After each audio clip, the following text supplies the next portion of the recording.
आकाशवाणी नागपूर वीणा डोंगरवार आपल्याला ठळक बातम्या देत आहे.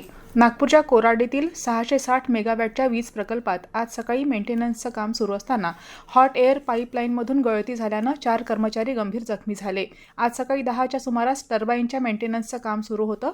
याच दरम्यान अचानक हॉट एअर पाईपलाईनमधून गळती झाली आणि त्यातून गरम वाफेचा प्रचंड फवारा बाहेर पडला. गरम वाफेच्या झळा बसल्यानं तिथं काम करणारे 4 कर्मचारी होरपळले.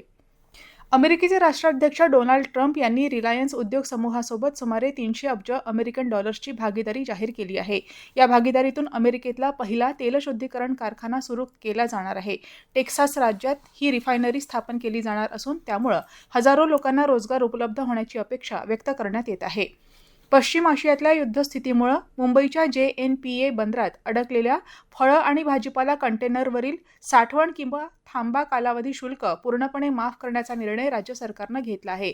पणन मंत्री जयकुमार रावल यांनी ही माहिती दिली. शासकीय कला आणि अभिकल्प महाविद्यालयाच्या 59व्या वर्धापन दिनानिमित्त विद्यार्थ्यांच्या शैक्षणिक चित्र अभ्यासातील निवडक कलाकृतींचं वार्षिक कला प्रदर्शन येत्या दिनांक 13 ते 18 मार्च दरम्यान आयोजित करण्यात आलं आहे.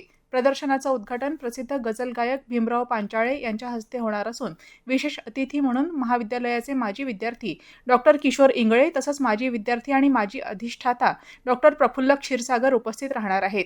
दिनांक 14 मार्चपासून सकाळी 11 ते रात्री 8 वाजेपर्यंत हे प्रदर्शन सर्वांसाठी खुलं राहणार आहे. सहकारी क्षेत्रातली भारत टॅक्सी ही सेवा पुढच्या 2 ते 3 वर्षात सर्व मोठ्या शहरांमध्ये आणि तालुक्यांमध्ये विस्तारली जाईल अशी माहिती राज्यसभेत सहकार राज्यमंत्री किशन पाल गुर्जर यांनी याबाबतच्या प्रश्नावर उत्तर देताना दिली. सहकारी संस्थांकडून रोजगार निर्मितीबाबतचा प्रश्न उपस्थित करण्यात आला होता. त्याला उत्तर देताना ते म्हणाले की चालकांना सक्षम करण्यासाठी आणि उत्पन्न वाढवण्यासाठी भारत टॅक्सी सुरू करण्यात आली आहे. गेली 12 वर्ष रुग्णशय्येवर कोमा स्थितीत असलेल्या 32 वर्षीय इस्माला इच्छामरण देण्याची परवानगी आज सर्वोच्च न्यायालयानं दिली.